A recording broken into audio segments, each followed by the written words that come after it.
है second year का electrician का जो सीबीटी एग्जाम होगा पूरा का पूरा इसी से पूछा जाएगा। 125 एमसीक्यू है, सारे प्रश्न याद करना है, एक भी प्रश्न को भूल से भी स्किप मत कर देना। सबसे इंपॉर्टेंट वीडियो है ये मेरा, तो पूरा वीडियो देखना। पहला क्वेश्चन करते हैं, फटाफट से आंसर बताऊंगा, टाइम कम है, एग्जाम जल्दी शुरू होने वाले हैं, इसलिए फटाफट से आंसर करेंगे, आप नोट डाउन करते रहिएगा। पहला क्वेश्चन है, कम वोल्टेज पर बिजली उत्पादन और उच्च वोल्टेज पर बिजली संचरण का मुख्य कारण क्या होता है? तो इसका आंसर हो जाएगा ऑप्शन नंबर डी, जनरेटर के इंसुलेशन लागत वोल्टेज के साथ बढ़ जाती है। डी नंबर ऑप्शन राइट हो जाएगा। फटाफट से आंसर बताऊंगा, टाइम बहुत ही कम है हमारे पास। अगला क्वेश्चन देखिएगा, क्वेश्चन नंबर 2 है, ऑयल सर्किट ब्रेकर में चिंगारी को बुझाने के लिए अनुप्रयुक्त किया गया माध्यम कौन सा होता है? तो ऑप्शन आपके स्क्रीन पे है, इसका राइट आंसर हो जाएगा ऑप्शन ए, तेल होता है। क्या होता है? तेल होता है। ठीक है, 6 सर्किट ब्रेकर होते हैं, फटाफट से देख लेते हैं। पहला है हमारा एयर सर्किट ब्रेकर, एसीबी बोलते हैं। दूसरा है ऑयल सर्किट ब्रेकर, ओसीबी बोलते हैं इसको। तीसरा है एयर ब्लास्ट सर्किट ब्रेकर, एबीसीबी बोलते हैं। चौथा है ऑटोमेटिक सर्किट ब्रेकर। पांचवा है मिनिएचर सर्किट ब्रेकर, एमसीबी। और छठा है हमारा अर्थ लीकेज सर्किट ब्रेकर, जिसको ईएलसीबी कहा जाता है।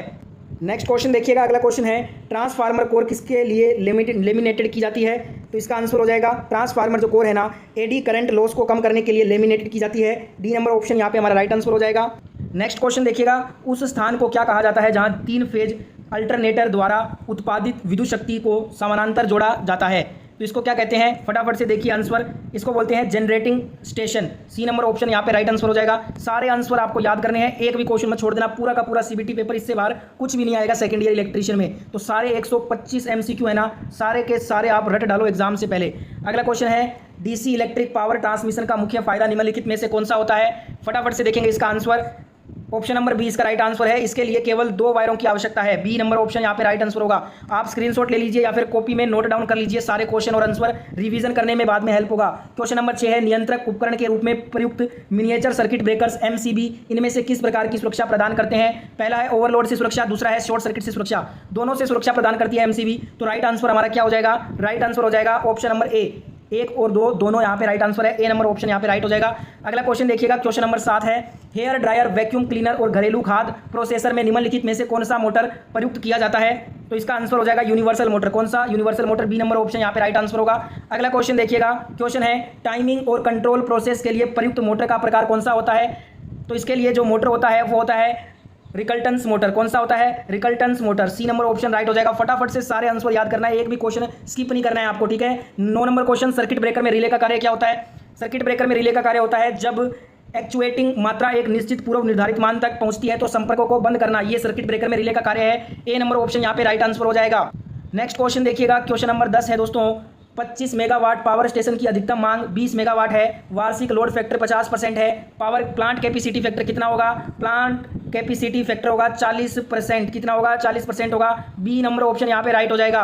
अगला क्वेश्चन देखिएगा, क्वेश्चन नंबर 11 है, डीसी मोटर ड्राइव ज़्यादातर कितने क्वाड्रेंट में संचालित कर सकते हैं? तो इसका आंसर देख लेते हैं फटाफट से, 4 क्वाड्रेंट में संचालित कर सकते हैं। सी नंबर ऑप्शन राइट हो जाएगा। फटाफट से आंसर इसलिए बता रहा हूँ क्योंकि एग्जाम आपके बिल्कुल नज़दीक है, समय बहुत ही कम है, इसलिए डिटेल एक्सप्लेनेशन नहीं दे रहा हूँ, फटाफट से आंसर बता रहा हूँ क्योंकि पूरा का पूरा सीबीटी सेकंड ईयर इलेक्ट्रीशियन का यही पेपर आएगा, इससे बाहर एक भी प्रश्न नहीं आने वाला है। बस आपको सारे प्रश्न नोट डाउन करते रहने हैं जिससे कि बाद में रिवीजन हो सके। क्वेश्चन नंबर 12 देखिए, निम्न में से कौन से पावर प्लांट यूरेनियम, थोरियम और प्लूटोनियम जैसे ईंधन का उपयोग करते हैं? तो इसका आंसर क्या हो जाएगा? इसका आंसर हो जाएगा परमाणु ऊर्जा संयंत्र, इसका राइट आंसर होगा। डी नंबर ऑप्शन, परमाणु ऊर्जा संयंत्र। अगला क्वेश्चन देखिएगा, 4 पोल 3 phase 50 hertz induction motor 1455 RPM की गति से चलती है, इस गति में घूर्णक में प्रेरित ईएमएफ की आवृत्ति कितनी होगी? तो देखिए, जब भी ऐसे क्वेश्चन आए ना तो आपको मैं स्टेप बाय स्टेप बताता हूं कैसे करना है। सबसे पहले पोलों की संख्या कितनी है? 4 दी गई है। ठीक है, उसके बाद में आवृत्ति है 50 हर्ट्ज, मोटर की गति है 1455 आरपीएम। तो सबसे पहले हम क्या करेंगे, सिंक्रोनस स्पीड का फॉर्मूला होता है NS बराबर 120 गुना F/P। तो इससे हम NS का मान निकालेंगे, NS का मान आ जाएगा 1500 आरपीएम। इसके बाद दूसरा स्टेप देखिएगा, दूसरा स्टेप है, इसके बाद हम आसिंक स्लिप का फॉर्मूला निकालेंगे। आसिंक स्लिप का फॉर्मूला होता है S बराबर NS माइनस NR/NS। S का मान आ जाएगा हमारा यहाँ पे 0.03। ठीक है, इसके बाद तीसरा स्टेप है, हमसे पूछा क्या है, घूर्णन में प्रेरित ईएमएफ की आवृत्ति कितनी होगी? तो रोटर में प्रेरित ईएमएफ की आवृत्ति का सूत्र होता है FR बराबर में S गुना F। तो यहाँ पे FR बराबर हमारे पास S का भी मान है, F का भी मान है, तो हमारा FR कितना आ जाएगा? ये आ जाएगा 1.5 हर्ट्ज, यानी कि प्रेरित ईएमएफ की आवृत्ति होगी 1.5 hertz. C number option right हो जाएगा। स्टेप बाय स्टेप मैंने आपको बताया है, सारा स्टेप आप यहाँ पे देख लीजिए। सबसे पहले हमने निकाला सिंक्रोनस स्पीड का फॉर्मूला से NS का मान, उसके बाद में हमने क्या किया, आसिंक स्लिप का फॉर्मूला लगाकर S का मान निकाला। उसके बाद हमने जो है ना, जो हमसे पूछा गया था क्वेश्चन में घूर्णन में प्रेरित ईएमएफ की आवर्ती निकाला, जिसके लिए हमने यूज़ किया FR बराबर S इंटू एफ फॉर्मूले का। तो जब भी ऐसे न्यूमेरिकल आए आपको फॉर्मूला याद होना चाहिए, कोई सा भी न्यूमेरिकल आप कर लोगे। अगला क्वेश्चन है 50 hertz hydro electric power plant में 4 पोल अल्टरनेटर की रोटर गति कितनी होती है? तो ये कितनी हो जाएगी? 1500 आरपीएम हो जाएगी। Right answer option number A हो जाएगा इस क्वेश्चन का। अगला क्वेश्चन देखिएगा, आर्मेचर कोर के स्लोट में उनके विशिष्ट अनुक्रम में अंतिम कनेक्शन के साथ इंसुलेटेड कंडक्टर की क्रमबद्ध व्यवस्था को क्या कहा जाता है? इसको हम क्या बोलते हैं दोस्तों? इसको हम वाइंडिंग बोलते हैं। डी नंबर ऑप्शन यहाँ पे राइट आंसर होगा। अगला क्वेश्चन देखिएगा, थर्मल पावर प्लांट्स में ईंधन ऊर्जा का कितना प्रतिशत वास्तव में विद्युत ऊर्जा में परिवर्तित होता है? तो ये होता है दोस्तों आपका 35%। कितना होता है? 35% होता है। C number option right answer हो जाएगा।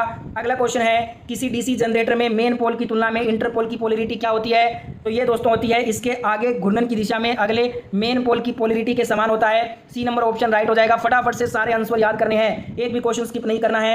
18 नंबर क्वेश्चन है, उच्च गति सिंक्रोनस जनरेटर में निम्नलिखित में से किस प्राइम मूवर्स का इस्तेमाल किया जाता है? तो इसके लिए दोस्तों हम स्टीम टरबाइन प्राइम मूवर्स का इस्तेमाल करेंगे। डी नंबर ऑप्शन राइट आंसर होगा। अगला क्वेश्चन देखिएगा, निम्नलिखित में से कौन सा circuit breaker ground fault protection के लिए प्रयुक्त किया जाता है? तो इसके लिए दोस्तों हम जो सर्किट ब्रेकर यूज करते हैं वो है हमारा अर्थ लीकेज सर्किट ब्रेकर, जिसको ELCB बोलते हैं। ए नंबर ऑप्शन यहाँ पे राइट आंसर हो जाएगा। अगला क्वेश्चन है, 30 इंच प्लाज्मा रंगीन टीवी में सामान्यतः बिजली की खपत कितनी होती है? तो इसमें बिजली की खपत होती है 150 वाट। कितनी होती है? 150 वाट होती है। Right answer option number B होगा इस क्वेश्चन का। अगला क्वेश्चन देखिएगा, एक इंडक्शन मोटर के स्टेटर के घूर्णन चुंबकीय क्षेत्र की गति और साफट घूर्णन गति के बीच का अंतर कितना होता है? तो ये दोस्तों होता है स्लिप कहलाता है ये। बी नंबर ऑप्शन यहाँ पे राइट आंसर हो जाएगा। अगला क्वेश्चन है, एक 3 phase induction motor self starting क्यों नहीं होती है? तो आपको बता दूं दोस्तों, एक 120 डिग्रीज फेज कोण द्वारा स्टेटर ऑफसेट वाइंडिंग के कारण एक 3 phase induction motor self start नहीं होती है। बी नंबर ऑप्शन यहाँ पे राइट आंसर होगा। सारे आंसर नोट डाउन करते रहो, पूरा पेपर आएगा इसमें से। अगला क्वेश्चन है, दीप्त तीव्रता को किस प्रकार परिभाषित किया जाता है? तो इसे दोस्तों बाहर विकिरण किया गया प्रकाशीय फ्लक्स प्रति यूनिट ठोस कोण के द्वारा परिभाषित किया जाता है। ए नंबर ऑप्शन यहाँ पे राइट आंसर हो जाएगा इस क्वेश्चन का। अगला क्वेश्चन क्या कह रहा है, ट्रांसफार्मर की सामान्यतः दक्षता अधिकतम कितनी होती है? तो ट्रांसफार्मर की सामान्यतः अधिकतम जो दक्षता है ना दोस्तों, ये आपकी हो जाती है, यह एक लोड पर चलना है जब कॉपर लॉस आयरन लॉस के बराबर होता है। ए नंबर ऑप्शन यहाँ पे राइट आंसर होगा। अगला क्वेश्चन है, पावर फैक्टर का मान किसके बीच में होता है? पावर फैक्टर का मान 0 से 1 होता है। Right answer option number D हो जाएगा इस क्वेश्चन का। तो देखिए दोस्तों, पहला सेट 1 हमने कंप्लीट कर लिया है। इसमें 1 से 25 क्वेश्चन थे। टोटल मैं 5 सेट करवाऊंगा आपको। सभी सेट में 25 क्वेश्चन है, टोटल है 125 क्वेश्चन। तो चलिए सेट नंबर 2 स्टार्ट करते हैं। सेट नंबर 2 का पहला क्वेश्चन देखिएगा, इनमें से कौन सा सिंगल फेज इंडक्शन मोटर का एक प्रकार नहीं है? तो आपको बता दूं दोस्तों मैं, यहाँ पे हमारा राइट आंसर हो जाएगा option number C, slip ring induction motor. C number option right होगा। ये इंडक्शन मोटर का प्रकार नहीं है। देखिए, सिंगल फेज इंडक्शन मोटर कौन कौन सी होती है? स्प्लिट फेज इंडक्शन मोटर होती है, रिकल्सन स्टार्ट इंडक्शन मोटर होती है, शेडेड पोल इंडक्शन मोटर होती है, यूनिवर्सल मोटर होती है, कैपेसिटर इंडक्शन मोटर होती है। ये सभी क्या है? सिंगल फेज इंडक्शन मोटर है। 3 फेज इंडक्शन मोटर कौन कौन सी होती है? Slip ring induction motor, squirrel cage induction motor, commutator motor. ये सभी 3 फेज इंडक्शन मोटर है। ठीक है, अगला क्वेश्चन देखिएगा, विद्युत उपकरण में इंसुलेटर की भूमिका किससे सुरक्षा करना होता है? तो ये दोस्तों आपका राइट आंसर होगा इलेक्ट्रिकल कंडक्टर से। बी नंबर ऑप्शन राइट होगा। पीवीसी का फुल फॉर्म होता है पॉलीविनाइल क्लोराइड, VCM का फुल फॉर्म होता है मोनोमर विनाइल क्लोराइड। ठीक है, अगला क्वेश्चन देखिएगा, क्वेश्चन नंबर 3 है, ट्रांसफार्मर में उस वाइंडिंग को क्या कहते हैं जो आपूर्ति से जुड़ी होती है? उसे हम क्या बोलेंगे? प्राइमरी वाइंडिंग कहते हैं। बी नंबर ऑप्शन राइट हो जाएगा। यहाँ पे आप देख सकते हैं, ये है प्राइमरी वाइंडिंग, ये है सेकेंडरी वाइंडिंग। ठीक है, अगला क्वेश्चन देखिए दोस्तों, नेक्स्ट क्वेश्चन है, क्वेश्चन में आपसे पूछ रहा है कि सिंक्रोनस जनरेटर के संदर्भ में निम्नलिखित में से कौन सा कथन सही है? पहला कथन है, उनमें स्टेशनरी आर्मेचर और रोटेटिंग फील्ड वाइंडिंग होती है। आर्मेचर और फील्ड वाइंडिंग दोनों स्टेशनरी होती है, आर्मेचर और फील्ड वाइंडिंग दोनों रोटेटिंग होती है। चौथा कथन है, उनमें रोटेटिंग और आर्मेचर और स्टेशनरी फील्ड वाइंडिंग होती है। तो इसका राइट आंसर हो जाएगा, पहला ही कथन आपका सत्य है, बाकी तीनों जो कथन है वो गलत हैं। ठीक है, तो ए नंबर ऑप्शन यहाँ पे राइट आंसर होगा। सारे आंसर याद करना है, पूरा का पूरा पेपर आएगा इलेक्ट्रीशियन CBT सेकेंड ईयर का। अगला क्वेश्चन है, 50 हर्ट्ज की आवृत्ति के ऑल्टरनेटिंग करंट को एक कैपेसिटर 20 प्रतिघात प्रदान करता है। यदि आवृत्ति 100 हर्ट्ज हो जाती है तो प्रतिघात कितना हो जाएगा? तो देखिए दोस्तों, फॉर्मूला कौन सा होगा? फॉर्मूला होता है F1 गुना XC1 बराबर होता है F2 बराबर F2 गुना XC2। F1 गुना XC1 बराबर होता है F2 गुना XC2 के। तो यहाँ पे हमें वैल्यू निकालनी है XC2 की। तो XC2 की वैल्यू निकालेंगे ना तो हमारा राइट आंसर क्या हो जाएगा? 10 आएगा। 10 ओम राइट आंसर होगा। डी नंबर ऑप्शन। फॉर्मूला या ट्रिक कहो ये ट्रिक याद रखिएगा, जब भी ऐसे न्यूमेरिकल आए ना F1 गुना XC1 कर लीजिएगा बराबर में F2 गुना XC2। उसके बाद में या तो आपसे XC2 का वैल्यू पूछेगा या XC1 का, जितनी भी वैल्यू दी गई है सारी वैल्यू आपको यहाँ पे पुट करनी है, आपका आंसर आ जाएगा। ठीक है, अगला क्वेश्चन क्या कहता है, निम्नलिखित में से कौन सा डिवाइस स्विच और सुरक्षात्मक डिवाइस के रूप में प्रयुक्त किया जाता है। तो यहाँ पे राइट आंसर हो जाएगा मिनिएचर सर्किट ब्रेकर। देखिए बी नंबर ऑप्शन राइट होगा। इंटरमीडिएट स्विच एक स्विच डिवाइस है, मिनिएचर सर्किट ब्रेकर स्विच और सेफ्टी दोनों प्रकार का डिवाइस है। Triple pole iron clad switch ये स्विच डिवाइस है। फ्यूज एक सेफ्टी डिवाइस है। ठीक है, अगला क्वेश्चन देखिएगा, एक डिवाइस जो निश्चित डीसी वोल्टेज को परिवर्तनीय वोल्टेज में परिवर्तित करता है उसे क्या कहा जाता है, उसे हम क्या कहते हैं दोस्तों, उसे हम इन्वर्टर कहते हैं। क्या कहते हैं, इन्वर्टर कहते हैं। C number option right answer होगा। अगला क्वेश्चन है, किस प्रकार के सर्किट ब्रेकर में कंप्रेस्ड एयर प्रयुक्त की जाती है। तो ये की जाती है दोस्तों एयर ब्लास्ट सर्किट ब्रेकर में, जिसका फुल फॉर्म होता है ABCB, air blast circuit breaker. D नंबर ऑप्शन राइट आंसर हो जाएगा। अगला क्वेश्चन है, 100 वाट 220 वोल्ट इलेक्ट्रिक हीटर का प्रतिरोध कितना होता है। तो देखिए दोस्तों, जब भी ऐसे न्यूमेरिकल आए ना आपको ये सारे फॉर्मूले याद रखने हैं। R बराबर V² W बराबर V²/R, W बराबर I² R, I बराबर V/R, R बराबर V/I, V बराबर I/R। देखिए हमसे पूछ रहा है इलेक्ट्रिक हीटर का प्रतिरोध, P का वैल्यू और V का वैल्यू दिया है, तो हम इस फॉर्मूले से कर सकते हैं ना, R बराबर क्या हो जाएगा V²/W हो जाएगा, क्योंकि V और W दोनों का वैल्यू है हमारे पास। तो जब वैल्यू पुट करेंगे तो आंसर आएगा 48.4 ओम, यानी कि C number option right answer होगा। फॉर्मूला याद होगा, कोई सा भी न्यूमेरिकल कर लोगे। अगला क्वेश्चन है, 75 मेगावाट थर्मल पावर प्लांट की तापीय दक्षता 35% है और विद्युतीय दक्षता 80% है। प्लांट की कुल दक्षता का पता लगाइए। प्लांट की कुल दक्षता कितनी हो जाएगी, 28% होगी। ए नंबर ऑप्शन यहाँ पे राइट आंसर होगा। अगला क्वेश्चन है, एक सर्किट ब्रेकर क्या होता है। देखिए एक circuit breaker current interrupting device होता है। सी नंबर ऑप्शन राइट हो जाएगा। अगला क्वेश्चन है, थर्मल पावर प्लांट में डीएरेटर का उपयोग क्यों किया जाता है। डीएरेटर का उपयोग थर्मल पावर प्लांट में फीड वाटर से ऑक्सीजन निकालने के लिए होता है। ए नंबर ऑप्शन राइट आंसर होगा। अगला क्वेश्चन है, एक इंडक्शन मोटर में ग्रॉस आउटपुट पावर कितनी होती है। तो ये दोस्तों होती है रोटर पावर की 1 स्लिप गुना होती है। ए नंबर ऑप्शन राइट आंसर हो जाएगा। अगला क्वेश्चन है, जब sodium vapour lamp switch on किया जाता है तो यह किसकी उपस्थिति के कारण लाल रंग का प्रकाश देता है। यह देता है दोस्तों नियोन की उपस्थिति के कारण। सी नंबर ऑप्शन राइट होगा। यह है सोडियम वेपर लैंप का डायग्राम। अगला क्वेश्चन है, विद्युत कार्य के लिए सामान्य विनिर्देशों के अनुसार स्विच रूम के लिए पसंदीदा स्थान इनमें से कौन सा होगा। तो ये होगा दोस्तों ग्राउंड फ्लोर पर प्रवेश द्वार के पास। डी नंबर ऑप्शन राइट आंसर होगा। अगला क्वेश्चन है, 50 हर्ट्ज पर कार्यरत 4 पोल्स वाले एक हाइड्रो पावर प्लांट के रोटर की गति कितनी होगी। तो इसके लिए फॉर्मूला कौन सा लगाएंगे हम, NS बराबर 120 गुना F बटे में P होता है। जहाँ पे हमारे पास F का मान भी है P का मान भी है, तो हम क्या करेंगे, हम NS का मान निकाल लेंगे। तो NS का मान आएगा 1500 RPM। डी नंबर ऑप्शन राइट होगा। ये फॉर्मूला याद होगा तो आराम से कर लोगे न्यूमेरिकल। अगला क्वेश्चन है, ऑल्टरनेटर की रेटिंग किस में देते हैं, किलो वोल्ट एम्पियर में। बी नंबर ऑप्शन राइट होगा। KVA नहीं होगा ना ऑप्शन में, तो MVA होगा, जरूर ध्यान रखिएगा। किलो वोल्ट एम्पियर या मेगा वोल्ट एम्पियर दोनों ही राइट आंसर होता है, पर हमेशा किलो वोल्ट एम्पियर ही ऑप्शन में होता है, तो इसलिए right answer kilo volt ampere करना है। अगला क्वेश्चन है, ये वाला क्वेश्चन हो चुका है हमारा। अगला क्वेश्चन देखिएगा, स्टार डेल्टा स्टार्टर विधि में प्रत्येक फेज वाइंडिंग में वोल्टेज किसके बराबर होती है। जहां VL लाइन वोल्टेज है, तो ये दोस्तों ये बराबर होती है लाइन वोल्टेज अंडर रूट में कितना है, 3 है। ठीक है, लाइन वोल्टेज अंडर रूट 3 के बराबर होता है। ये right answer B number option हो जाएगा। अगला क्वेश्चन देखिएगा, क्वेश्चन है, 2 पोल 3 फेज इंडक्शन मोटर में 3 फेज वाइंडिंग्स एक दूसरे के साथ कितनी दूरी पर होंगी। तो ये होंगी 120 डिग्री पर। Right answer option number B हो जाएगा इस क्वेश्चन का। अगला क्वेश्चन है, 3 फेज 4 वायर AC सिस्टम में वोल्टेज असंतुलन निम्न में से किसके कारण होता है। तो ये होता है असंतुलित सिंगल फेज लोड के कारण। सी नंबर ऑप्शन राइट होगा। पूरा का पूरा सेकेंड ईयर का इलेक्ट्रीशियन CBT एग्जाम इस साल का यही आएगा, इससे बाहर एक भी प्रश्न नहीं आएगा। तो टोटल 125 MCQ आपके लिए लेकर आया हूँ। सारे MCQ याद कर लो, अच्छे नंबर से पास हो जाओगे इलेक्ट्रीशियन सेकेंड ईयर एग्जाम में। अगला क्वेश्चन है, जब ओवरहेड ट्रांसमिशन लाइन की लंबाई 150 किलोमीटर से अधिक है और लाइन वोल्टेज 10 किलो वोल्ट है से अधिक है, तो इसे किसके रूप में माना जाता है। तो इसे माना जाता है दोस्तों लंबी ट्रांसमिशन लाइन के रूप में। ए नंबर ऑप्शन राइट आंसर हो जाएगा। अगला क्वेश्चन देखिएगा, AC ड्राइव को स्थिरांक वोल्टेज हर्ट्ज अनुपात के साथ वेरिएबल वोल्टेज वेरिएबल आवर्ती बिजली की आपूर्ति की आवश्यकता होती है, जिससे क्या होता है दोस्तों मोटर में मौजूदा फ्लक्स को स्थिर रखा जा सके। C number option right answer होगा।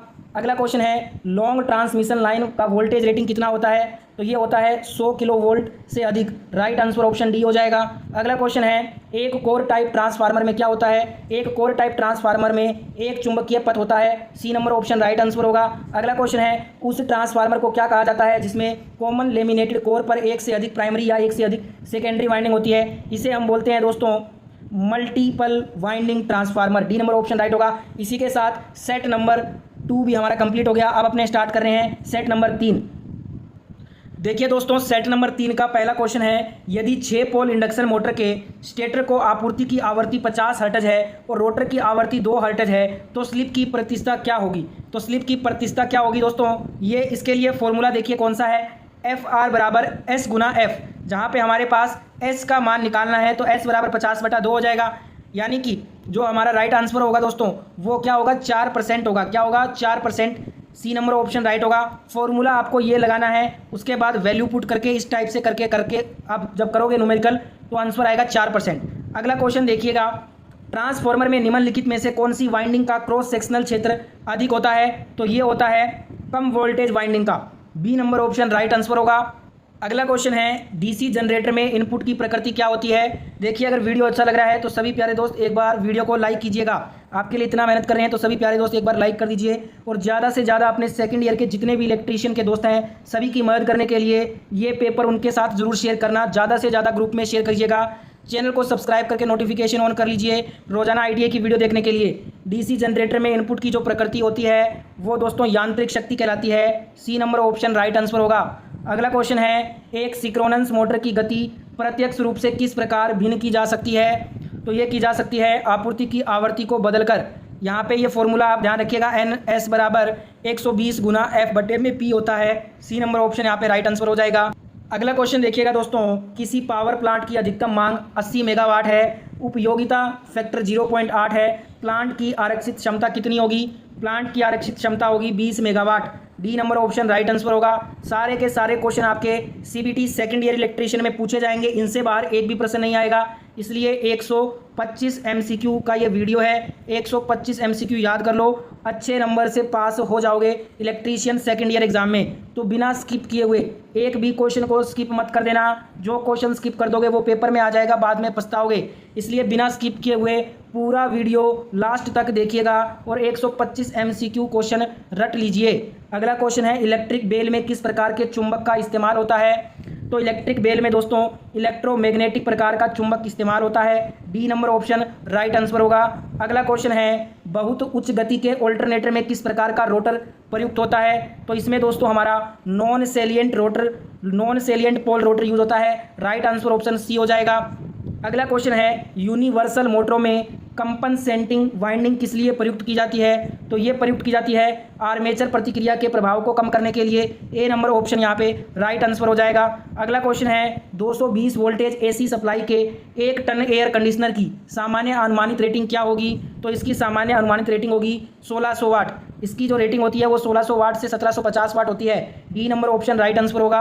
अगला क्वेश्चन है दोस्तों देखिएगा, किस प्रकार की वायरिंग सबसे लोकप्रिय, सबसे मजबूत और सबसे अधिक उपयोग किया जाने वाली वायरिंग होती है? तो ये वायरिंग होती है कंसीड कंड्यूट वायरिंग। ठीक है, B number option right answer होगा। अगला क्वेश्चन देखिएगा, एक एसी सर्किट में एमीटर को उस सर्किट तत्व के साथ रखा जाता है जिसमें करंट को मापा जाता है। यह क्या होता है? यह हमेशा केवल सीरीज में होता है। डी नंबर ऑप्शन राइट आंसर हो जाएगा। अगला क्वेश्चन है, यदि 230 वोल्टेज डीसी सीरीज मोटर को 230 वोल्टेज एसी आपूर्ति से जोड़ दिया जाए तो क्या होगा? मोटर कम दक्षता और अधिक स्पार्किंग के साथ चलेगी। डी नंबर ऑप्शन राइट आंसर होगा।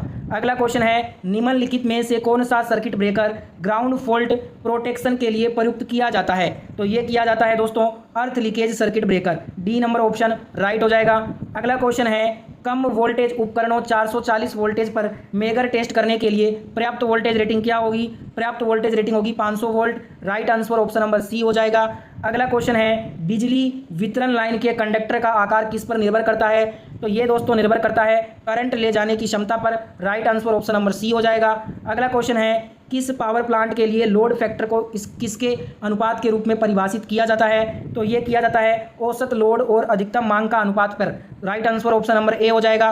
नेक्स्ट क्वेश्चन है, यदि इलेक्ट्रिक ट्रांसमिशन लाइन के लाइव कंडक्टर गिर के ज़मीन पर को छूते हैं तो निम्न में से कौन सी घटना होगी? तो उस घटना को बोलते हैं करंट भूमि में प्रवाहित होगा। Right answer option number D हो जाएगा। अगला क्वेश्चन है प्राथमिक संचरण में विद्युत आपूर्ति लोड सेंटर तक किसके द्वारा ट्रांसमिट की जाती है? तो ये दोस्तों 3 फेज 3 तार में ट्रांसमिट की जाती है। डी नंबर ऑप्शन राइट आंसर होगा। अगला क्वेश्चन देखिएगा, डीसी मोटर को रोकने के लिए निम्नलिखित में से कौन सा विद्युत ब्रेकिंग का प्रकार न्यूनतम ऊर्जा का खपत करता है? तो ये करता है दोस्तों regenerative braking. Right answer option number B हो जाएगा। अगला क्वेश्चन है इंडस्ट्रियल वायरिंग एप्लीकेशन के लिए निम्नलिखित में से किसे हरे रंग से कोडित किया जाता है? तो ये किया जाता है अर्थ लाइन को। किसको? अर्थ लाइन को। डी नंबर ऑप्शन राइट आंसर होगा। अगला क्वेश्चन है घरेलू विद्युत उपकरण ज़्यादातर किस वोल्टेज पर काम करते हैं? तो ये काम करते हैं 230 वोल्टेज एसी पर। Right answer option number C हो जाएगा। अगला क्वेश्चन है ट्रांसफॉर्मर शॉर्ट सर्किट टेस्ट का मुख्य उद्देश्य क्या निर्धारित करना होता है? कॉपर लॉस को निर्धारित करना होता है। Right answer option number A हो जाएगा इस क्वेश्चन का। अगला क्वेश्चन है विद्युत संयंत्र की परिचालन लागत पूरी तरह से किस पर निर्भर करती है? तो ये निर्भर करती है उत्पन्न इकाइयों की संख्या पर। ए नंबर ऑप्शन राइट आंसर होगा। अगला क्वेश्चन है ऑल्टरनेटर में डंपर वाइंडिंग का उपयोग करने का उद्देश्य निम्नलिखित में से कौन सा होता है? तो ये होता है दोस्तों हंटिंग प्रभाव को कम करने का उद्देश्य होता है। डी नंबर ऑप्शन राइट आंसर हो जाएगा। सेट नंबर 3 का आखिरी क्वेश्चन, यदि सिंक्रोनस मोटर की आवृत्ति में परिवर्तन के बावजूद पोल्स की संख्या समान होती है तो मोटर की गति क्या होगी? मोटर की गति आवृत्ति में वृद्धि के साथ बढ़ेगी। Right answer option number B होगा। सेट नंबर 3 भी कंप्लीट हो गया है। अब सेट नंबर 4 करेंगे। ये है आपका सेट नंबर 4 का पहला क्वेश्चन। देखिएगा सेट नंबर 4 में 1 से 25 क्वेश्चन करेंगे फटाफट से। पहला क्वेश्चन है डीसी मशीनों में आर्मेचर रिएक्शन के प्रभावों को कम करने के लिए इस्तेमाल किए जाने वाले इंटरपोल में कम संख्या में मोटे तार से निर्मित टर्न होते हैं। डी नंबर ऑप्शन राइट हो जाएगा। फटाफट से आंसर करेंगे, टाइम बहुत ही कम है इसलिए एक्सप्लेन नहीं कर रहा हूँ आपको, डायरेक्ट आंसर बता रहा हूँ। आप नोट डाउन करते रहिए, बाद में रिवीजन करने में आसानी होगा। सारे आंसर याद करना है। 125 MCQ हैं, 125 के 25 MCQ याद कर लोगे तो इससे बाहर सेकेंड ईयर इलेक्ट्रीशियन में CBT एग्जाम में एक भी प्रश्न नहीं आएगा। अगला क्वेश्चन है 2 अल्टरनेटरों के समानांतर संचालन के लिए निम्नलिखित में से कौन सी आवश्यक शर्त होती है? तो इसके लिए आवश्यक शर्त होती है कि 2 अल्टरनेटरों की आवृत्ति बस बार आवृत्ति फ्रीक्वेंसी के समान होनी चाहिए। डी नंबर ऑप्शन राइट हो जाएगा। अगला क्वेश्चन 6 पोल मशीन के लिए फुल पिच वाइंडिंग का कॉइल स्पैन कितना होगा? तो ये होगा 60 degree mechanical. C number option right answer होगा। अगला क्वेश्चन है फेज की संख्या चाहे जो भी हो फील्ड टाइप के अल्टरनेटर में कितने स्लिप रिंग्स प्रयुक्त किए जाते हैं? 2 स्लिप रिंग प्रयुक्त किए जाते हैं। Right answer option number B हो जाएगा। अगला क्वेश्चन है बिजली की खपत कंजम्पशन इनमें से किस में सबसे अधिक होती है? तो बिजली की खपत सबसे ज़्यादा वाटर हीटर में होती है। 2000 वोल्ट से 3000 वोल्ट की क्षमता होती है इसकी। वैक्यूम क्लीनर 370, 1200 और 1300 वाट की क्षमता में आता है। आयरन जो होता है वो 1200, 1600, 2200 वाट में आता है। वॉशिंग मशीन 330 वोट और 400 वाट की क्षमता की होती है। सर्वाधिक होती है वाटर हीटर। अगला क्वेश्चन देखिएगा दोस्तों, ऑयल सर्किट ब्रेकर में इंसुलेटिंग ऑयल उदाहरण के लिए ट्रांसफार्मर ऑयल किस लिए प्रयुक्त किया जाता है? तो ये प्रयुक्त किया जाता है सफ्यूलिंग के समन का माध्यम के लिए। बी नंबर ऑप्शन राइट हो जाएगा। अगला क्वेश्चन है 3 फेज इंडक्शन मोटर्स के बारे में निम्नलिखित में से कौन सा कथन सही है? तो यहाँ पे सही स्टेटमेंट कौन सा होगा? ये तीनों ही स्टेटमेंट गलत हैं। राइट हो जाएगा। इसे स्टार्ट करना आसान है क्योंकि इसमें एक सेल्फ स्टार्टिंग टॉर्क होता है। डी नंबर ऑप्शन राइट आंसर हो जाएगा इस क्वेश्चन का। ठीक है दोस्तों, अगला क्वेश्चन देखते हैं। क्वेश्चन है 1000 megavolt ampere 33 kV 3 phase circuit breaker किसी त्रुटि के कारण अचानक बंद हो जाता है। रेटेड मेकिंग करंट पी कितना होगा इसका? तो ये हो जाएगा 44.6 kilo ampere. Right answer option number B होगा इस क्वेश्चन का। अगला क्वेश्चन है एक विंड मिल में बिजली का उत्पादन होता है। ये दोस्तों हवा की गति के घन के अनुपातिक होता है। B number option right answer होगा। अगला क्वेश्चन है भारत की अधिकांश उच्च वोल्टेज ट्रांसमिशन लाइनें होती हैं। ये दोस्तों ओवरहेड होती हैं। B number option right answer होगा। अगला क्वेश्चन है एयर सर्किट ब्रेकर में सर्किट का निर्माण और विच्छेदन किस माध्यम से होता है? तो ये दोस्तों हवा के माध्यम से होता है। Right answer option number B हो जाएगा। अगला क्वेश्चन है यदि स्टेटर MMF घूर्णक फ्लक्स की तरह समान गति में घूमता है तो स्टेटर MMF और घूर्णक फ्लक्स के बीच की सापेक्ष गति क्या होगी? तो ये होगी दोस्तों 0 होगी, 0। Right answer option number A हो जाएगा इस क्वेश्चन का। नेक्स्ट क्वेश्चन देखिएगा दोस्तों। अगला क्वेश्चन है लेड एसिड बैटरी में ऊर्जा किस रूप में संग्रहित होती है? तो लेड एसिड बैटरी में ऊर्जा रासायनिक रूप में संग्रहित होती है। बी नंबर ऑप्शन राइट हो जाएगा। अगला क्वेश्चन है three phase squirrel cage induction motor का प्रमुख भाग इनमें से कौन सा है? तो प्रमुख भाग स्क्विरल केज इंडक्शन मोटर का होता है स्टेटर और रोटर दोनों। ए नंबर ऑप्शन राइट आंसर होगा। अगला क्वेश्चन है ट्रांसमिशन लाइन केबल में मौजूद चार्जिंग करंट कितना होता है? ये दोस्तों वोल्टेज को 90 डिग्री से लीड करता है, आगे रहता है। सी नंबर ऑप्शन राइट होगा। अगला क्वेश्चन है उच्च टर्मिनल वोल्टेज प्राप्त करने के लिए आमतौर पर 3 फेज अल्टरनेटर को कैसे कनेक्ट किया जाता है? तो ये दोस्तों डेल्टा कनेक्टेड होते हैं। डी नंबर ऑप्शन राइट आंसर होगा। देखिए स्टार कनेक्शन में कम वोल्टेज को उच्च विद्युत धारा में उत्पन्न करता है, डेल्टा कनेक्शन उच्च विद्युत धारा को कम वोल्टेज में जो है ना उत्पन्न करता है। अगला क्वेश्चन है गैस टरबाइन पावर प्लांट आमतौर पर किसकी पूर्ति के लिए प्रयुक्त किया जाता है? तो ये दोस्तों प्रयुक्त किया जाता है पीक लोड के लिए। B number option right answer होगा। अगला क्वेश्चन है ट्रांसफार्मर की वाइंडिंग के लिए कौन सा वायर प्रयुक्त किया जाता है? तो इसके लिए दोस्तों सुपर इनेमल्ड कॉपर वायर यूज होता है। डी नंबर ऑप्शन राइट आंसर होगा। अगला क्वेश्चन है आर्मेचर कॉइल का प्रतिरोध किसका उपयोग करके मापा जाता है? तो ये मापा जाता है केल्विन ब्रिज से। Right answer option number C हो जाएगा। अगला क्वेश्चन है ट्रैक्शन प्रणाली में निम्नलिखित में से कौन सी स्टार्टिंग विधि को वरीयता दी जाती है? तो इसमें दोस्तों वेरिएबल स्पीड ड्राइव को वरीयता दी जाती है। ए नंबर ऑप्शन राइट हो जाएगा। अगला क्वेश्चन है किसी ट्रांसफार्मर में अधिक क्रॉस सेक्शनल एरिया वाली वाइंडिंग एक क्या होती है? ये निम्न वोल्टेज वाइंडिंग होती है। डी नंबर ऑप्शन राइट आंसर होगा। अगला क्वेश्चन है यदि किसी रेफ्रिजरेटर की बिजली की खपत 680 किलोवाट आवर वर्ष है और बिजली का खर्च 50 पैसे प्रति किलोवाट आवर है तो 2 वर्ष में बिजली का खर्च कितना होगा? तो देखिए दोस्तों एक साल में कितना है 340 रुपये है, क्योंकि यहाँ पे पैसे में था हमने रुपए में चेंज किया तो 340 हो गया। 2 साल के लिए 340 को 2 से गुना कर देंगे 680 रुपये हो जाएगा। C number option. अगला क्वेश्चन देखिएगा काम करने की क्षैतिज स्थिति के साथ सड़क पर प्रकाश के लिए सबसे उपयुक्त लाइट्स कौन सी होती है? तो ये होती है sodium vapour light. Right answer option number A हो जाएगा इस क्वेश्चन का। अगला क्वेश्चन है फर्श और बिजली के स्विच के बीच मानक ऊंचाई कितनी होती है? तो ये होती है 48 इंच होती है। B number option right answer होगा। लास्ट क्वेश्चन सेट नंबर 4 का लॉन्ग ट्रांसमिशन लाइन का वोल्टेज रेटिंग कितना होता है? तो ये होता है 100 किलो वोल्ट एम्पियर से अधिक। डी नंबर ऑप्शन राइट हो जाएगा। इसी के साथ सेट नंबर 4 कंप्लीट हो गया है। सेट नंबर 5 आपके स्क्रीन पे आ गया है। सेट नंबर 5 आखिरी सेट है इस वीडियो का। इसमें भी 1 से 25 क्वेश्चन है, तो फटाफट से पहला क्वेश्चन देखिए। 5 किलो ओम 0.5 वाट प्रतिरोध की वोल्टेज रेटिंग याद करो। इसके लिए फॉर्मूला लगाएंगे W बराबर V² होता है। वैल्यू पुट करेंगे, आंसर आ जाएगा 50 वोल्टेज। डी नंबर ऑप्शन राइट आंसर होगा। फॉर्मूला याद होगा, कोई सा भी सवाल कर दोगे।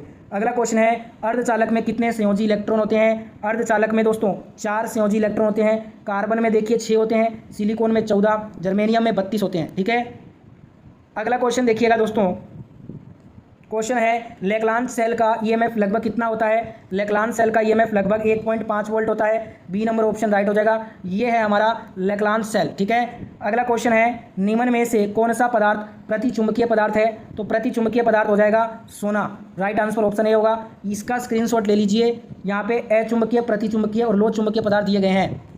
अगला क्वेश्चन है सोलर सेल किसका बना होता है? सोलर सेल दोस्तों सिलिकॉन का बना होता है। ऑप्शन ए राइट आंसर हो जाएगा। ये सिलिकॉन का सिंबल है। अगला क्वेश्चन है फिलामेंट लैंप आमतौर पर किसके पावर फैक्टर पर काम करता है? फिलामेंट लैंप आमतौर पर एकक पावर फैक्टर पर काम करता है। ये है फिलामेंट लैंप। इसका फिलामेंट टंगस्टन का बना होता है, ध्यान रखिएगा। सी यहाँ पे हमारा राइट आंसर क्या हो जाएगा? B number option right answer होगा। अगला क्वेश्चन देखिएगा। क्वेश्चन है यहाँ पे चुंबकीय पारगम्यता को किस संकेत से दर्शाते हैं? चुंबकीय पारगम्यता को दोस्तों हम म्यू संकेत से दर्शाते हैं। ए नंबर ऑप्शन राइट होगा। म्यू बराबर B/H होता है। म्यू है चुंबकशीलता, इसका कोई मात्रक नहीं होता। बी है चुंबकीय फ्लक्स घनत्व वेबर प्रति मीटर स्क्वायर में। एच है चुंबकीय बल न्यूटन प्रति वेबर में। ठीक है, अगला क्वेश्चन है फ्लक्स का 1 वेबर बल के किन चुंबकीय लाइनों के बराबर होता है? तो ये होता है 10⁸ के बराबर। Right answer option number D होगा इस क्वेश्चन का। अगला क्वेश्चन है किसी चुंबकीय सर्किट में चुंबकीय विभव को किसके संदर्भ में मापा जा सकता है? MMF के रूप में, मैग्नेटो मोटिव फोर्स के रूप में। ए नंबर ऑप्शन यहाँ पे राइट आंसर होगा। अगला क्वेश्चन है एक साइनोसाइडल करंट का फॉर्म फैक्टर 1 है। अगर करंट का औसत मान 20 एम्पियर है तो करंट का RMS मान क्या होगा? इसके लिए फॉर्मूला होता है फॉर्म फैक्टर बराबर होता है I RMS / I एवरेज। यहाँ पे वैल्यू पुट करेंगे तो I RMS का मान होगा 20 ampere. B number option right answer हो जाएगा। और फॉर्म फैक्टर का मान 1.11 होता है, ध्यान रखिएगा।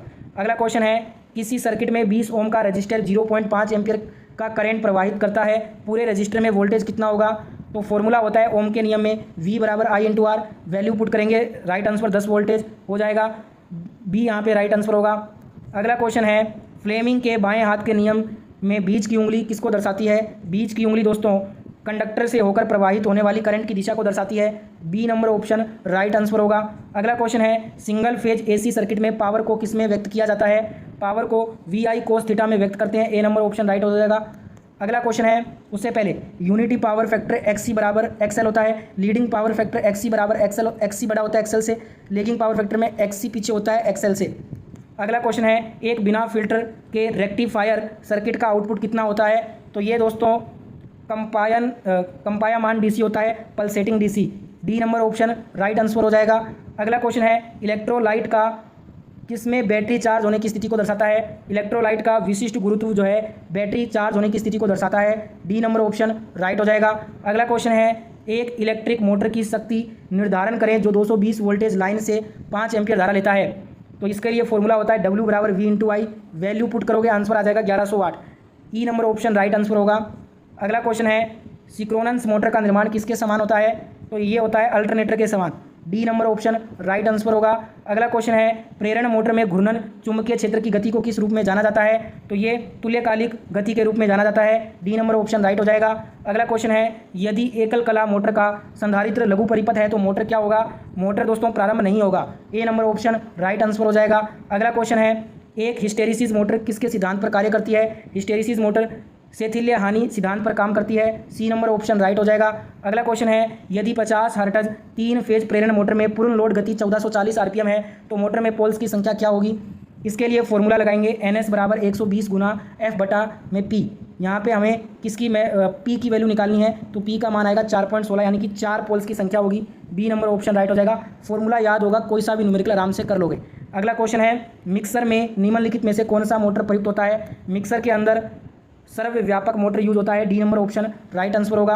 अगला क्वेश्चन है 4 पोल डुप्लेक्स लैप वाइंडिंग के लिए समानांतर पथों की संख्या कितनी होगी?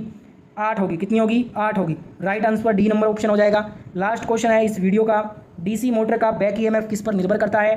तो ये दोस्तों आपका निर्भर करता है पोल्स की संख्या, आर्मेचर कंडक्टरों की कुल संख्या, फ्लक्स प्रति पोल पर, आर्मेचर वाइंडिंग में समानांतर पथों की संख्या, इन सब पर डिपेंड करता है। राइट आंसर ऑप्शन नंबर ई हो जाएगा। इसके लिए फॉर्मूला होता है EB बराबर 5ZNP बटा में गुना 60 × A।